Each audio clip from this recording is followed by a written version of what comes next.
కొన్నిసార్లు పట్టుకొని వేలాడడం కంటే వదిలేయడమే మంచిది. అలాగే ఎక్కడ నెగ్గాలో కాదు ఎక్కడ తగ్గాలో కూడా తెలుసుండాలి. ప్రస్తుతం ఆ మహిళా నాయకురాలు ఆ ఫార్ములానే ఫాలో అవుతున్నట్లు కనిపిస్తోంది. నిన్నటిదాకా సీనియర్లతో తగ్గేదే లేదన్నట్లు తలపడ్డారు. తన మాటే నెగ్గాలని పంతం పట్టారు. కానీ సడన్ గా 2 మెట్లు తగ్గి ఆ నేతలందరితో కలిసిపోయారు. కలహాల కుంపటిలా ఉన్న నియోజకవర్గంలో కలిసి ఉంటే కలదు సుఖం అన్న డైలాగ్స్ ఎందుకు వినిపిస్తున్నాయి? ఆ మహిళా ఎమ్మెల్యే మైండ్ మారడం వెనుక మాస్టర్ ప్లాన్ ఉందా? కీలకమైన పదవి కోసం ఆమె వెయిట్ చేస్తున్నారా? ఇంతకీ ఎవరా ఎమ్మెల్యే?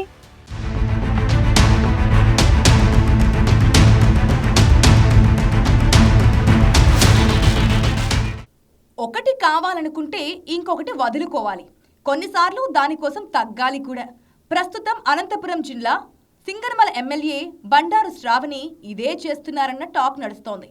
వాస్తవంగా సింగనమల నియోజకవర్గం అంటే టీడీపీ అధిష్టానం కూడా ఒక్కసారి ఉలిక్కిపడి అటువైపు చూస్తోంది. ఎందుకంటే గత 7 ఏళ్లుగా ఇక్కడ జరుగుతున్న అంతర్గత పోరు అంతా ఇంతా కాదు. జిల్లా అధ్యక్షుల నుంచి జాతీయ అధ్యక్షుడు చంద్రబాబు దాకా అంతా జోక్యం చేసుకున్నా ఇక్కడ విభేదాలు సమసిపోలేదు సరికదా, మరింత పెరిగాయి. పార్టీ అధికారంలో ఉన్నా లేకున్నా ఇక్కడి నేతలు మాత్రం తమ పంతాల కోసం నిత్యం ఎక్కడో చోట కోల్డ్ వార్ సాగిస్తూనే ఉన్నారు. కానీ హఠాత్తుగా 2 నెలల నుంచి ఇక్కడ వాతావరణం మారిపోయింది. కార్యకర్తలు, నాయకులు ఏమాత్రం ఊహించని కొన్ని పరిణామాలు చోటు చేసుకుంటున్నాయి. 2019 ఎన్నికలకు ముందు అప్పటి సిట్టింగ్ ఎమ్మెల్యే యామిని బాలను కాదని బండారు శ్రావణికి టికెట్ ఇచ్చింది టీడీపీ అధిష్టానం. చిన్న వయసులోనే రాజకీయాల్లోకి వచ్చిన బండారు శ్రావణి తల్లిదండ్రుల సహకారంతో ముందుకు వెళ్లాలని చూశారు. అయితే అప్పట్లో సీనియర్లను కలుపుకొని పోకపోవడం, అధిష్టానం తమను సంప్రదించకుండా శ్రావణికి టికెట్ ఇచ్చిందన్న కారణంతో చాలా మంది ఆమెకు సహకరించలేదు. దీంతో 2019 ఎన్నికల్లో ఆమె పరాజయం పాలయ్యారు. ఇక అప్పటి నుంచి తెలుగుదేశం పార్టీలో అంతర్గత విభేదాలు మరింత పెరిగాయి. ఓటమి పాలైన నియోజకవర్గంలో తానేంటో నిరూపించుకోవాలని పంతం పట్టారు శ్రావణి. అయితే అక్కడి సీనియర్లు దీన్ని ఏమాత్రం సహించలేకపోయారు. ఒకానొక దశలో బండారు శ్రావణి ఇక్కడ ఇన్ఛార్జిగా ఉంటే తమ పార్టీలో ఉండబోమన్న సంకేతాలను కూడా అధిష్టానానికి పంపారు. దీంతో పరిస్థితి చేదాటిపోతుందని గ్రహించిన పార్టీ హైకమాండ్ ఎస్సీ రిజర్వ్డ్ నియోజకవర్గంలో 2 అగ్రవర్ణ నాయకులకు పగ్గాలిచ్చారు. 2 మ్యాన్ కమిటీ పేరుతో నర్సానాయుడు, కేశవరెడ్డికి సింగనమలలో పార్టీ పెత్తనం అప్పగించారు.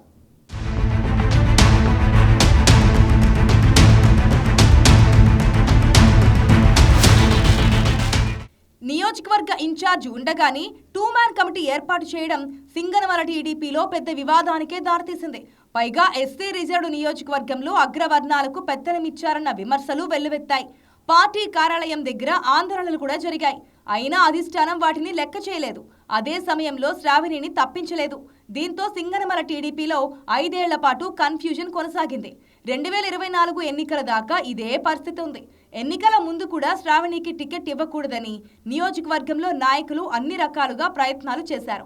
అయితే అప్పటికి మరో ప్రత్యామ్నాయం లేకపోవడం, శ్రావణి ఓడిపోయారన్న సానుభూతి ఉండడంతో టీడీపీ అధిష్టానం మళ్లీ ఆమెకి అవకాశం ఇచ్చింది. ఈసారి కూటమి వేవ్లో గెలిచి అసెంబ్లీలో అడుగుపెట్టారు బండారు శ్రావణి. పార్టీ ఎమ్మెల్యే గెలవడంతో సింగనమల టీడీపీలో విభేదాలన్నీ సద్దుమణుగుతాయని అంతా భావించారు. అయితే అవి తగ్గలేదు సరికదా, మరింత పెరిగాయి. నియోజకవర్గంలో చిన్న చిన్న వ్యవహారాల దగ్గర నుంచి పెద్ద పెద్ద కాంట్రాక్టుల దాకా అన్నింటిలోనూ పార్టీ నేతల మధ్య విభేదాలు ఏర్పడ్డాయి. ఎమ్మెల్యేగా తన మాటే నెగ్గాలని శ్రావణి, సీనియర్లకు ప్రాధాన్యం ఇవ్వాలని 2 మ్యాన్ కమిటీ సభ్యులు, ఇతర నాయకులు పంతానికి పోయారు. ఫీల్డ్ అసిస్టెంట్ల బదిలీ దగ్గర నుంచి కాంట్రాక్ట్ వ్యవహారాల దాకా అన్ని విషయాల్లోనూ వివాదాలు తలెత్తాయి. చాలాసార్లు పార్టీ నాయకులు రోడ్డెక్కారు. కొన్నిసార్లు గొడవలు పడి కొట్టుకున్నారు. బండారు శ్రావణి దూకుడుకు కళ్ళెం వేసే ప్రయత్నాలు చేశారు. మరోవైపు శ్రావణి తల్లి అన్ని విషయాల్లో జోక్యం చేసుకోవడం కూడా వివాదానికి దారితీసింది. అధిష్టానం ఎన్నిసార్లు జోక్యం చేసుకున్నా సింగనమలలో పరిస్థితులు ఏమాత్రం సర్దుకోలేదు.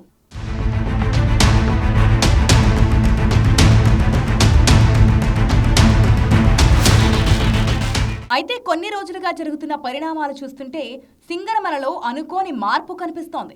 ఎందుకంటే నిన్నటిదాకా ఉప్పు నిప్పులా ఉన్న 2 మ్యాన్ కమిటీ సభ్యులు, ఇతర సీనియర్ నాయకులు అంతా ఎమ్మెల్యే శ్రావణితో పాటు ఒకే వేదిక మీద కనిపిస్తున్నారు. ఎక్కడికి వెళ్ళినా కలిసి కార్యక్రమాల్లో పాల్గొంటున్నారు. గౌరవం ఇచ్చిపుచ్చుకుంటున్నారు. గతంలో కూడా వీరు ఎప్పుడూ బాహాటంగా విమర్శలు చేసుకోకపోయినా వీరి మధ్య విభేదాలు ఉన్నాయన్న విషయం ఓపెన్ సీక్రెట్. ఒకరి పేరు ఒకరు ఎత్తేవారు కాదు, కానీ ఇప్పుడు ఒకరినొకరు పొగడ్తలతో ముంచెత్తుకుంటూ తమ మధ్య విభేదాలు లేవన్న సంకేతాలు ఇస్తున్నారు. ఈ విషయంలో ఎమ్మెల్యే శ్రావణి 2 మెట్లు దిగారని చెబుతున్నారు. అన్ని విషయాల్లో సర్దుకుపోవాలనే నిర్ణయానికి సింగనమల ఎమ్మెల్యే వచ్చినట్లుగా తెలుస్తోంది. ఎమ్మెల్యే శ్రావణిలో ఈ ఆకస్మిక మార్పు వెనుక బలమైన కారణం కూడా కనిపిస్తోంది. శ్రావణికి మొదటి నుంచి మంత్రి నారా లోకేష్ టీమ్గా గుర్తింపు ఉంది. త్వరలో మంత్రివర్గ పునర్వ్యవస్థీకరణ జరిగే అవకాశం కూడా ఉంది. ఈ క్రమంలో ఎస్సీలకు మంత్రి పదవి వచ్చే ఛాన్స్ కనిపిస్తోంది. అనంతపురం జిల్లాలో ప్రస్తుతం మంత్రిగా పయ్యావుల కేశవ్ మాత్రమే ఉన్నారు. మరొకరికి ఇక్కడ ఛాన్స్ రావచ్చని అంచనాలున్నాయి. శ్రీ సత్యసాయి జిల్లాలో ఇప్పటికే 2 మంత్రులు ఉన్నారు. మంత్రివర్గ పునర్వ్యవస్థీకరణ జరిగితే ఈసారి అనంతపురం జిల్లాలో మరొకరికి అవకాశం దక్కొచ్చంటున్నారు. ఎస్సీలకు కేటాయిస్తే తన పేరు పరిశీలిస్తారన్న నమ్మకంతో శ్రావణి ఉన్నట్లు తెలుస్తోంది.